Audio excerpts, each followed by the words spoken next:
Olá pessoal, bem-vindos a mais uma aula do nosso curso. Estamos desenvolvendo um projeto com as tecnologias Java para web.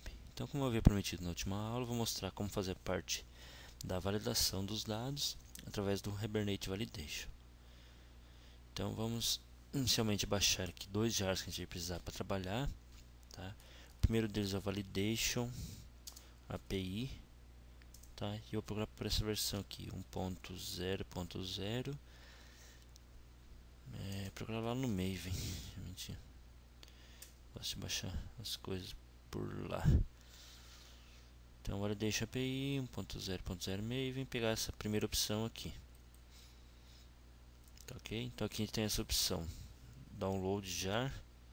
Ok? Então a gente pode mandar, só clicar aqui e mandar baixar. Ok? E um outro jar que a gente vai precisar é do Hibernate Validator. Pegar essa versão aqui 4.0.2. Procurar também lá no site do Maven o que ele vai trazer pra gente. Maven Repository. Pode ser esse primeiro aqui também. Isso aí. Mesma coisa aqui. Pode mandar baixar. Tá? Clicar aqui pra manter. Então beleza. Então eu vou pegar esses dois jars que eu acabei de baixar. Tá? Deixa eu pegar. Já tinha antes aqui.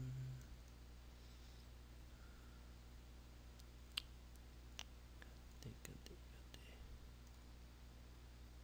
Tá, estava aqui embaixo. Então vou copiar esses dois e vou colar dentro da minha pastinha lib do projeto.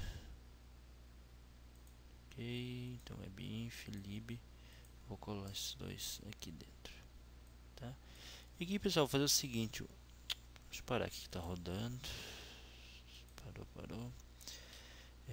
Pegar esse Validation API e o Hibernate Validator. Vou dar um botão direito aqui, Build Path, Edit Build Path. Tá?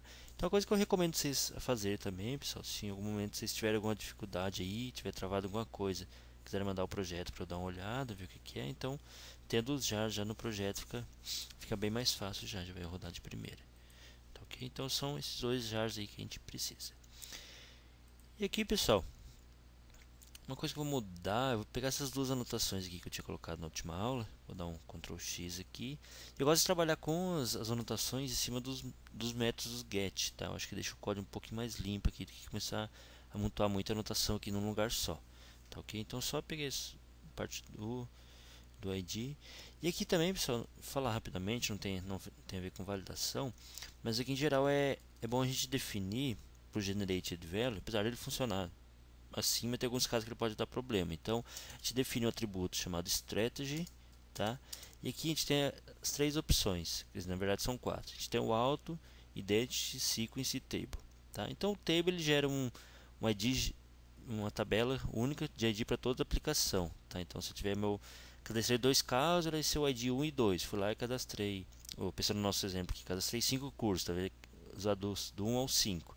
Agora eu vou lá cadastrar um aluno, então vai pegar a partir do ID 6, então ele gera um ID sequencial para a aplicação inteira, tá? O sequence ele vai gerar uma sequence por tabela, o identity vai ser o auto-incremento, e o auto aqui, pessoal, quer dizer automático, então o próprio Hibernate vai ficar responsável de identificar, dependendo do banco que a gente está usando, se é para usar o auto-incremento, se é para usar a sequence, tá? Então no caso do MySQL aqui ele vai entender que é para usar a sequence, tá ok? Então só para a gente não ter problemas aí, é bom sempre definir dessa forma aqui. Beleza, e aqui pessoal a gente vai começar a usar as anotações do Hibernate Validator, né? Então primeiro, como que eu falo que que um campo ele é obrigatório?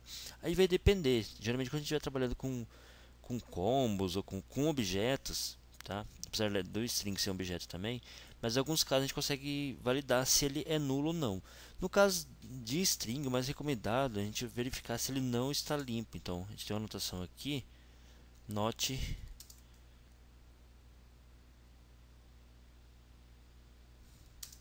não pegou?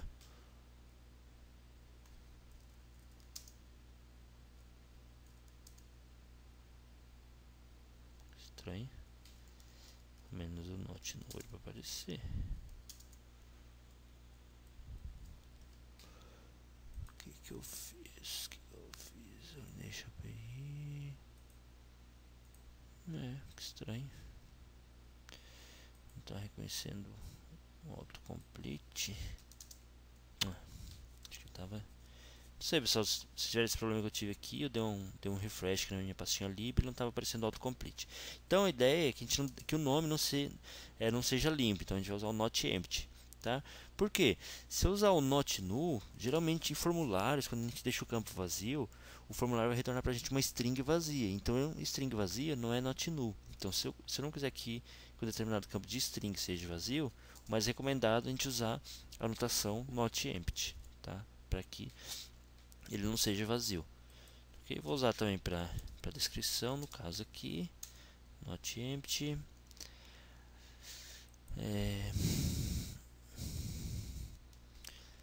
Tá, vamos só colocar, só para a gente ver aqui, só com essas anotações aqui, pessoal, já é o suficiente para ele validar o campo, tá? Então só mostrar isso aqui rodando, então começa a mostrar algumas coisas que a gente pode melhorar. Tá? Então vou colocar para rodar aqui. Deixa eu fechar esse aqui, vou atualizar meu browser aqui. Clicar em novo curso, a gente viu, não sei se foi na última aula, na penúltima, que a hora que eu cliquei em salvar aqui, ele não tinha mais nenhum tipo de validação, né, que a gente tirou da tela. Então se eu clicar em salvar agora, então ele já validou pra gente, tá? E deu a mensagem aqui, usando aquele componente grow, né? Então clicar mais uma vez. Ok, só que a mensagem aqui, né, may not be empty, tá? Então a gente consegue facilmente melhorar essa mensagem. Como? Só a gente vir aqui no, deixa eu parar o servidor, aumentar aqui também, fica mais fácil vocês verem. Tá? Então esse not empty ele tem um atributo aqui, message. Então a mensagem vai ser exibida se o campo for vazio. Tá? Então colocar o campo nome deve ser informado. Tá? Mesma coisa aqui para descrição, message.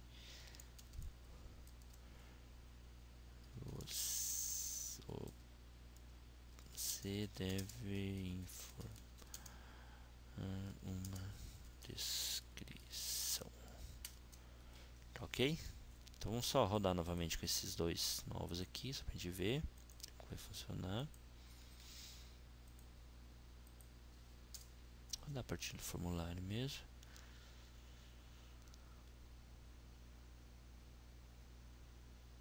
Ok, então a hora que eu clico em salvar aqui, tá? Ele vai mostrar para mim uma mensagem mais amigável. Mas se a gente vier aqui, né, preencher, por exemplo, nome aqui com A, descrição com A, e mandar salvar, foi lá e salvou sem problemas, né? Nome A. Parece que salvou, não salvou. Deve ter salvo, mas fica difícil a gente procurar. Mas enfim, ele aceitou como algo válido, né? Então o que a gente pode fazer nesse caso, tá? A gente consegue definir um arroba, anotação arroba length aqui, tá? Geralmente a gente vai usar dois atributos. Um deles é o min, tá? No caso eu vou colocar como, sei lá, no mínimo 4 e no máximo, talvez a gente não precisasse definir, vou colocar como 50 aqui, só para dizer que a gente usou mesmo, tá? E também consigo colocar uma mensagem aqui, tá? Caso eu passe menos que 4 caracteres, mais que 50, tá? Então o campo nome deve ter entre 4 e 50 caracteres. Ok? Deixa eu jogar isso aqui para baixo, começar a vocês verem. Eu vou salvar, tá? Vou rodar novamente. Lá no meu browser vou atualizar.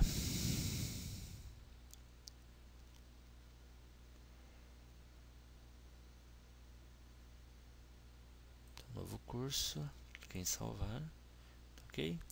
Então aqui ele acaba pegando as duas validações, né? Então nesse caso se eu informar apenas 3 aqui, clicar em salvar, a mensagem de que tem que ser informado não apareceu mais, só que ele pediu entre 4 e 50 caracteres. Então se eu colocar 4 e clicar em salvar, tá? Já viu que ele vai fazer apenas a outra validação. Tá ok? Por exemplo, o campo de descrição é legal a gente não deixar colocar mais do que 255 caracteres, né? Porque senão ele não vai mais caber num campo do tipo, por exemplo, do tipo varchar ou character varying, né? Dependendo do banco que a gente estiver usando aí, tá? Então, por exemplo, o tamanho aqui da descrição no máximo 255 caracteres, tá? Isso aqui a gente faria facilmente também pela tela, tá, pessoal? Sem problemas, tá? Na verdade, o ideal para isso aqui, na verdade, é até travar na tela mesmo. Opa, para não deixar, na verdade, nem digitar mais que isso, tá? A hora que ele digitar mais, a gente ir lá e apagar. Eu posso te mostrar para vocês já como fazer isso, tá? Mas vou nesse caso deixar para é um dos casos que é mais interessante a gente fazer na tela mesmo. Tá, pessoal? Então a gente vê que a gente consegue definir um campo obrigatório e uma quantidade mínima e máxima de caracteres, tá? Vamos ver algumas coisas a mais. Deixa eu parar aqui. Duração, tá? Então aqui, pessoal, a gente tem um arroba, a gente tem também um arroba max, tá? E um arroba min aqui, tá? Então a gente consegue usar também sem problema. Então aqui a gente define um value para ele, tá? Então no mínimo, que aqui a gente também a gente está travando, né? Isso aqui a gente já consegue travar lá na tela também. É outra coisa que é mais recomendado, não deixar eles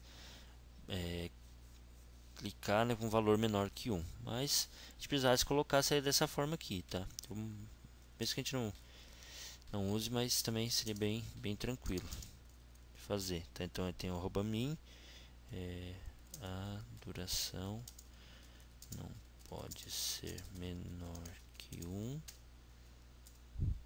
arroba max, bem parecido também, tem o atributo value igual a 10, vou colocar aqui. Então a duração não pode ser maior que 10.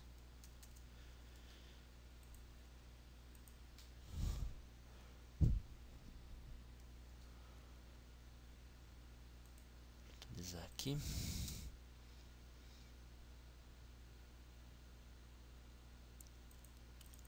Tá, então aqui ele já está travado, né, para não deixar colocar menos que 1, mas se eu for para cima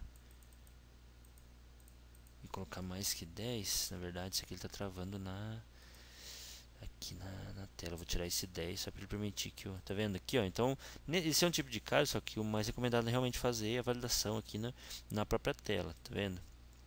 Então, mínimo 1, máximo 10, isso aqui é uma validação do componente em si, tá? E não do valor. Tá, então, tanto é que se eu vou tirar esse max 10 aqui, F5, ele vai deixar que eu selecione mais que...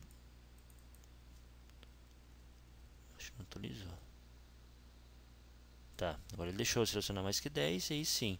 Então vou colocar aqui, alguma coisa válida. Outra coisa válida aqui, tá? E a hora que eu mandar salvar, então vai fazer a validação desse campo. A duração não pode ser maior que 10, tá?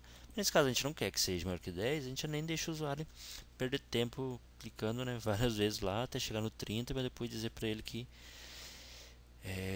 não pode ser maior que 10, tá? Então nesse caso a gente já trava por aqui. A mesma coisa eu falei para vocês da questão da descrição, tá? Então input text area. Então aqui a gente tem um max length, esse atributo aqui, então a gente coloca como 255, tá?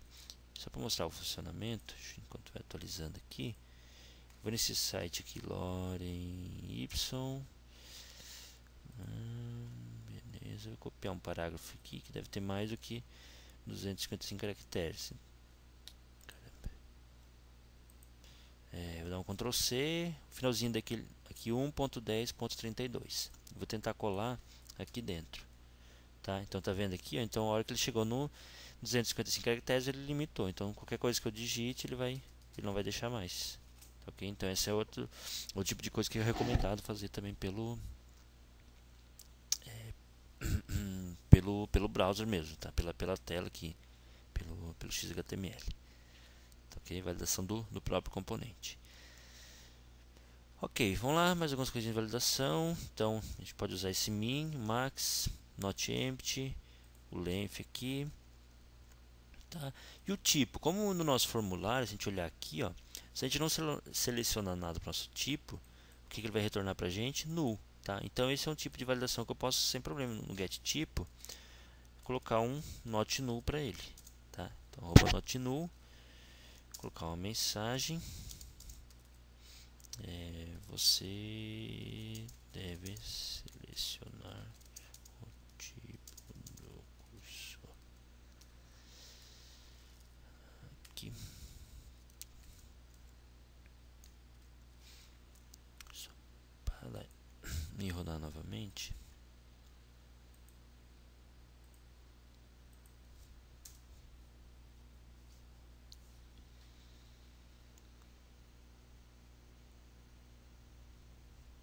Ok, então nome teste, uma coisa aqui, duração válida, e não vou selecionar um tipo, tá? Então, na hora que eu clicar em salvar, aqui ele já reconheceu que é o que está nulo, tá? Então, nesse caso, a gente usa o not null mesmo. Agora, deixa eu só confirmar que não tem certeza para data, tá? O que é melhor usar, se é o not null também. Arroba not null, message igual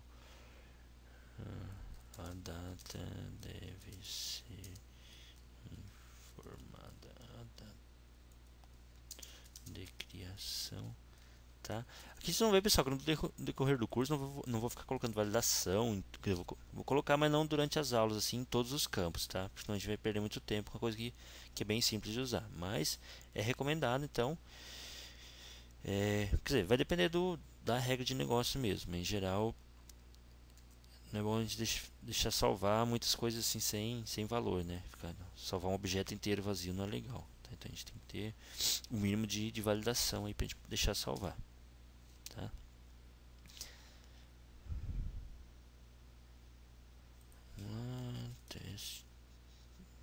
Texto, ver, selecionei um curso, salvar. Tá, então para data também, pessoal, a gente pode usar o arroba not null também, e ele pegou a mensagem aqui. Tá ok, pessoal? Então, basicamente o que a gente tinha visto de validação lá na tela, tá? Então, o mais recomendado a gente usar aqui, né, através do Hibernate Validator, que ele também tem umas partes que são do Bean Validation aqui, tá? Por exemplo, esse not null aqui, tá vendo? Se a gente olhar aqui, ó, ele não tem a ver com, se a gente olhar, ó, vamos ver aqui o not, esse min, cadê? Isso, então esse not empty aqui, ele é do org.hibernate.validator, tá vendo? Já esses outros aqui, ó, se a gente olhar a função desculpa, o length também mas a gente olhar o min, aqui o max e o not null são do javax.validation, tá? Então esses aqui na verdade não são do Hibernate Validation, são do Bean Validation, que é algo que já vem junto com o Java mesmo. Então mesmo que eu não tivesse adicionado aqueles dois jars, eu conseguiria usar o not null, o min e o max, tá? Mas o Hibernate Validation traz algumas coisas a mais. Já vi, por exemplo, que a gente tem um campo, por exemplo, um arroba e-mail, tá? Ele consegue validar se o e-mail está num formato válido, tá? Vamos ver mais alguns aqui, max, min, viu? Na verdade tem muita coisa aqui que são de validação.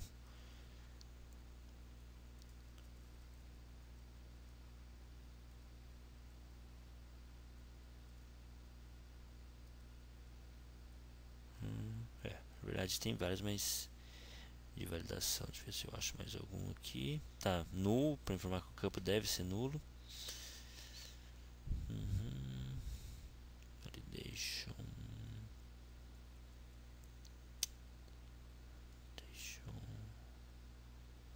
Validation. Tá, esse aqui também é legal, pessoal, esse past aqui, ó, tá? Ou past ou feature, tá? Então o que significa o arroba past aqui? Pode até mostrar para vocês funcionando aqui para a gente fechar a aula, tá? Então a data aqui, informar que a data de criação tem que estar, vou colocar uma mensagem aqui falando que a data de criação deve ser menor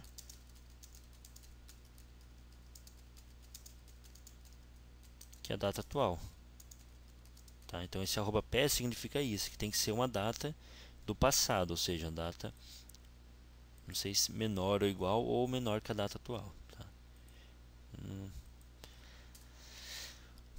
Confesso que eu não uso muito isso aí, mas é um recurso interessante também que a gente pode fazer, tá?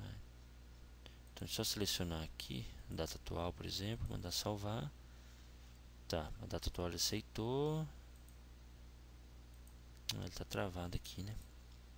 Quer ver? Deixa eu olhar aqui. A gente colocou uma data mínima para ele. Pcalendar, uma data máxima, na verdade. Vou só tirar esse atributo aqui só para poder selecionar uma data maior.